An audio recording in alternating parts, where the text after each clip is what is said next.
మాస్టర్తో మాటామంతి కార్యక్రమానికి స్వాగతం. నేను మీ మాస్టర్ దుర్గా ప్రసాద్. ఈరోజు మనతో పాటు ప్రముఖ సీనియర్ అడ్వకేట్ ముప్పాళ్ళ సుబ్బారావు గారు ఉన్నారు. సార్ నమస్కారం. సార్ నమస్తే అండి. సార్ జానీ మాస్టర్ గారు ఆయన ఒక చాలా ఫేమస్ డ్యాన్స్ డైరెక్టరు. ఆయన మీద ఒక కేసు వచ్చింది సార్. ఇది 376, 506, 323 అనే ఒక సెక్షన్ మీద ఈ రాయదుర్గంలో అది ఎఫ్ఐఆర్ బుక్ అయింది. దాన్ని నార్సింగ్ ట్రాన్స్ఫర్ చేశారండి. అంటే ఏంటి సార్ ఈ సెక్షన్ అంటే ఏంటి, అసలు ఈ చట్టం ఏం చెబుతుంది ఈ సెక్షన్ మీద ఒకసారి చెప్పండి సార్. 376 అంటే ఆ మహిళల మీద అత్యాచారానికి పాల్పడినట్లు. అలానే 506 అని అంటే చంపుతానని క్రిమినల్ ఇంటిమిడేషన్, బెదిరించినట్లు. 323 అంటే ఆమె మీద దౌర్జన్యం చేసి నా సెక్షన్ల కింద 3 సెక్షన్స్ పెట్టారు. అయితే ఆల్రెడీ ఎవరైతే ఫిర్యాదు ఇచ్చి నా మీద అత్యాచారం చేశారు, బలవంతంగానో వివిధ ప్రాంతాల్లో షూటింగ్కి వెళ్ళినప్పుడు ఈ సంఘటన జరిగింది అని చెప్పేసి చెప్తుందో, ఆ సంఘటన జరిగిన మరి 10 సంవత్సరాల నుంచి పనిచేస్తా ఉంది. పనిచేస్తున్నప్పుడు ఇప్పటివరకు ఎందుకు ఫిర్యాదు ఇవ్వలేదని ఒక ప్రశ్న ఉత్పన్నం కావచ్చు. ముఖ్యంగా రేప్ కేసుల్లోకి వచ్చేటప్పటికి మెడికల్ ఎవిడెన్స్ కానీ, సర్కంస్టాన్షియల్ ఎవిడెన్స్ కానీ ఇవి కొంత కావాల్సిన అవసరం ఏర్పడుద్ది. కానీ వాళ్ళు ఇచ్చిన ఫిర్యాదు అయితే వేరే పోలీస్ స్టేషన్ లో, రాయదుర్గ పోలీస్ స్టేషన్ లో ఎక్కడో ఇచ్చారు. అయితే అది 0 ఎఫ్ఐఆర్ కట్టేసి ఇక్కడికి ట్రాన్స్ఫర్ చేశారు. కానీ సంఘటన ఇక్కడ జరిగిందా, లేకపోతే ఇంకా వేరే సినిమా షూటింగ్ వేరే ప్రాంతాలకు వెళ్ళినప్పుడు జరిగిందో చూస్తే వీళ్ళు కూడా ఇక్కడ మనిషి ఎక్కడ ఉంటే కాదు, నేరం ఎక్కడ జరిగిందో అక్కడికి పంపాలి.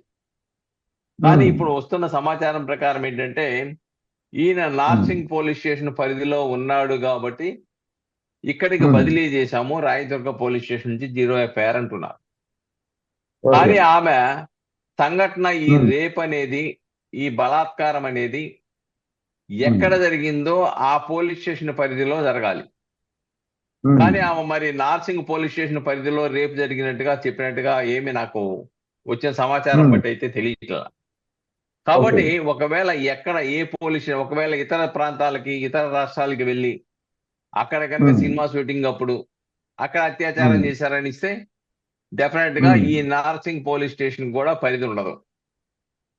ఎక్కడైతే నేరం జరిగిందో అక్కడికే బదిలీ చేయాలి 0 ఎఫ్ఐఆర్. కాబట్టి బదిలీ అయ్యే. రెండోది మెడికల్ ఎవిడెన్స్, ఆమెను వైద్య పరీక్షలకు పంపాలి. వైద్య పరీక్షల్లో ఏమొస్తుందో చూడాలి. అసలు ఆమె అంగీకరిస్తుందో లేదో తెలియాలి. ఆమెను పోలీసు వాళ్ళు పిలిచి విచారించాలి. విచారించి దాంట్లో ఎంత వాస్తవం ఉందో వాళ్ళు ఇన్వెస్టిగేషన్ చేయాలి. ఎందుకంటే కేసు కట్టారు కదా, నేరం చేసినట్టే నిర్ధారణకి రావడానికి అయితే లేదు. ఎందుచేతంటే సుప్రీంకోర్టు అనేక కేసుల్లో ఇచ్చింది ఏంటంటే ఎనీ కాగ్నిజబుల్ అఫెన్స్, అంటే తీసుకోదగిన నేరం దేని మీద ఏ ఫిర్యాదు ఇచ్చినా అది తప్ప ఒప్ప అని నువ్వు నిర్ధారించడానికి లేదు. నువ్వు రిజిస్టర్ చేయాల్సిందే. రిజిస్ట్రేషన్ చేసిన తర్వాత విచారణలో అది ఫాల్స్ అంటే ఫాల్స్ కింద రిఫర్ చేయి, లేదు వాస్తవం అనుకుంటే ఛార్జ్ షీట్ ఫైల్ చేసి కోర్టులో నెంబర్ తీసుకో, విచారణ ప్రారంభమవుతుంది. అంతే తప్ప నువ్వు అసలు ఫిర్యాదే తీసుకోదగిన నేరానికి సంబంధించిన నేరాలలో ఫిర్యాదు ఇస్తే రిజెక్ట్ చేయడానికి లేదు. కాబట్టి ఏ కంప్లైంట్ ఇచ్చినా ఎఫ్ఐఆర్ కట్టాల్సిందే. ఎఫ్ఐఆర్ కట్టినంత మాత్రాన నేరం జరిగినట్టు కాదు. కాబట్టి ఇన్వెస్టిగేషన్ లో ఇవన్నీ తేలవలసిన అవసరం ఉంది. ఒకవేళ 10 సంవత్సరాల నుంచి రాని సమస్య ఇప్పుడు ఎందుకు వచ్చింది, ఒకవేళ ఈయన ప్రామినెంట్, ఇంకోటి కూడా చెప్తున్నాడు, ప్రెసిడెంట్ కొరియోగ్రాఫర్ అసోసియేషన్స్ కి దాన్ని ఉపయోగించి 10 సంవత్సరాల నుంచి నేను పనిచేస్తున్నాను, ఇలాగా వేధింపులకు గురి చేస్తున్నాను, 10 సంవత్సరాల నుంచి వేధిస్తే ఇప్పటి వరకు ఎందుకు మెదలుకొని కూర్చున్నారు అనేది ఒక ప్రశ్న ఉత్పన్నం కావచ్చు. దానికి ఆమె ఏం సమాధానం చెప్తుంది? ఒకవేళ భయపెట్టారు కాబట్టి నేను సైలెంట్ గా ఉన్నానా, లేకపోతే ఎందుకున్నాను ఏంటి, ఆమె చెప్పే సమాధానాలను బట్టి ఇన్వెస్టిగేషన్ ఆఫీసరు విచారణ చేయవలసిన పరిస్థితి ఉత్పన్నం అవుతుంది. ఇక్కడ చాలా స్పష్టం. కామన్ గా ఏంటంటే అంతేనా, లేకపోతే ఈమెమన్నా అవకాశాలు ఇవ్వకుండా ఈ జానీ మాస్టర్ ఆమెను ఏమైనా దూరంగా పెట్టడం వలన ఏమైనా ఆమె ఆవేశం చెందేసి ఈ విధంగా ఫిర్యాదు ఇచ్చిందా, అసలు ఇద్దరి మధ్య సంబంధం కనుక ఉంటే అది ఇద్దరు అంగీకారంతో జరిగిన సంబంధమా, లేకపోతే ఆమె యొక్క ఆలోచనకు విరుద్ధంగా బలవంతంగా జరిగిన సంఘటన? ఇవన్నీ కూడా ఇన్వెస్టిగేషన్ లో వెలుగు చూడవలసినటువంటి అంశాలు ఇవి. ఏదేమైనప్పుడు కూడాను సరే, జానీ మీద ఏదో గతంలో నేరాలు ఉన్నాయి, దాంట్లో ఏదో 6 నెలల్లో ఏదో శిక్ష పడింది, ఇవన్నీ చెప్తున్నారు. కానీ ఈ నేరం ఇంకా నేరాలు ఉన్నాయి కాబట్టి ఈ నేరం చేశాడని నిర్ధారణకి రావడానికి లేదు. కాబట్టి ఆ నేరాలు వేరు, ఈ నేరం వేరు. కాబట్టి దీంట్లో ఇన్వెస్టిగేషన్ ఆఫీసరు ఇది జరిగిందా లేదా అని చెప్పేసి అని ఆధారాలు సేకరించిన తర్వాత చేయవలసిన అవసరం ఉంది. కామన్ గా సహజంగా రేప్ కేసుల్లో ఏంటంటే, ఒకవేళ రేప్ చేసిన వాడు ఆటోమేటిక్ గా ఆ స్పెర్మ్ వితిన్ 24 hours లోనే వైద్య పరీక్షలకు వెళ్తే తెలిసిపోద్ది. లేకుంటే వితిన్ 24 hours లో వైద్య పరీక్షలు అయితే ఒకవేళ స్పెర్మ్ లేకపోయినా స్పెర్మ్ ఉంటుంది, ఆయన యోనిలో రప్చర్ అవుద్ది బలవంతంగా చేస్తే. కాబట్టి ఇవన్నీ కూడా మెడికల్ టెస్ట్ లో మెడికల్ ఎవిడెన్స్ ని కొరాబరేషన్ చేసుకోవాల్సిన అవసరం ఉంది.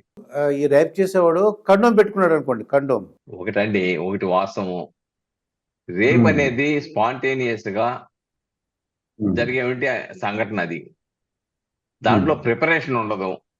ఒకవేళ కండెంతో పెట్టుకున్నా గానీ మిగతా అనేక అంశాలు వెంట్రుకలనో లేకపోతే ఇంకోటనో డెఫినెట్ గా ఆ టెస్టుల్లో దొరుకుతాయి. కాకపోతే ఇక్కడ ఈమె చెప్పేదాని ప్రకారం చాలా రోజులు అయినట్టుగా కనిపిస్తా ఉంది. ఇప్పుడు జరిగిన సంఘటనలా లేదు, ఎప్పుడో జరిగినట్టుగా ఉంది. ఎప్పుడో జరిగినప్పుడు ఆటోమేటిక్ గా మెడికల్ ఎవిడెన్స్ అనేది దొరకటం సాధ్యం కాదు. మెడికల్ ఎవిడెన్స్ లేకపోతే ఈమె చెప్పే సాక్ష్యాలని పరిగణలో తీసుకొని ఏం చేస్తారనేది ఈ విచారణాధికారి వచ్చే ఆధారాలను బట్టి చూడాలి. కామన్ గా ఏంటంటే మెడికల్ ఎవిడెన్స్ కొరాబరేషన్ అవ్వకుండా రేపును ప్రూవ్ చేయటం అనేది కొంత ఇబ్బందికరమైన చట్టపరంగా ఇబ్బందులు ఉన్నాయి. కానీ కొట్టారా బెదిరించారా అనే దానికి సరే ఈమెకి ఎంతమంది సాక్షులు వస్తారు, ఈమె తరఫున చెప్పడానికి ఎంతమంది వస్తారు అనేది కూడా ఇక్కడ వేచి చూడవలసిన అవసరం. ఎవరు రాకుండా ఈ మొక్కమే ఉందనుకోండి, కాకపోతే ఎవిడెన్స్ ఏం లేదు కాబట్టి పోలీసు వాళ్ళు క్లోజ్ చేయడానికి అవకాశం ఉంటుంది.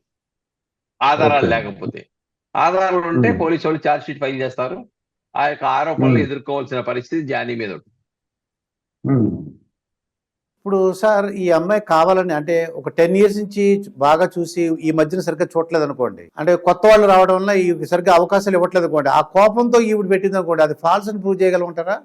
అంటే తీసుకొచ్చేవండి ఆధారాలు, ఆమె తీసుకొచ్చే కొరియోగ్రాఫర్లు ఉన్నప్పుడు ఫోటోలు పెట్టినంత మాత్రాన అది రేపు జరిగినట్టు కాదు. కొన్ని టీవీల్లో ఫోటోలు కూడా వచ్చినాయి ఆమె ఫేస్ బ్లాక్ చేసి, కానీ ఫోటోలు ఉన్నంత మాత్రం రేపు జరిగినది. ఎందుకంటే సినీ ఫీల్డ్ లో కొరియోగ్రాఫర్లు ఆటోమేటిక్ గా దగ్గర సంబంధాలు కలిగి ఉంటారు. కాబట్టి అంత మాత్రం చేత అది రేపంటే ఆమె ఆలోచనకి విరుద్ధంగా ఉండాలి, ఆమెకి ఇష్టం లేకుండా ఉండాలి, బలవంతంగా జరిగి ఉండాలి, బెదిరింపుల ద్వారా జరిగి ఉండాలి, లేదంటే మీ కుటుంబాన్ని మిమ్మల్ని అంతం చేస్తామని చెప్పేసి అని థ్రెట్ అన్న ఉండాలి. ఇవన్నీ కూడా అక్కడ సాక్ష్యాలలో చూయించుకోవాలి. చూయించుకుంటే అప్పుడు పోలీసు ఇన్వెస్టిగేషన్ ఆఫీసర్ ప్రాథమిక సాక్ష్యాధారాలు లభించాయంటే అప్పుడు ఛార్జ్ షీట్ ఫైల్ చేస్తారు. ఈ లోపుగా ఒకవేళ నిజంగా ఛార్జ్ షీట్ వేసి ఎఫ్ఐఆర్ కట్టినారు కాబట్టి in the meanwhile Johnny ఈ హైకోర్టుకో జిల్లా కోర్టుకో ముందస్తు బెయిల్ పెట్టుకొని ఇది ఫాల్స్ కేసు కాబట్టి నాకు ముందస్తు బెయిల్ ఇమ్మని చెప్పేసి అని ఆయన చట్టపరంగా ఉన్నటువంటి రెమెడీని ఆయన తీసుకోవడానికి అవకాశాలు కూడా ఉన్నాయి.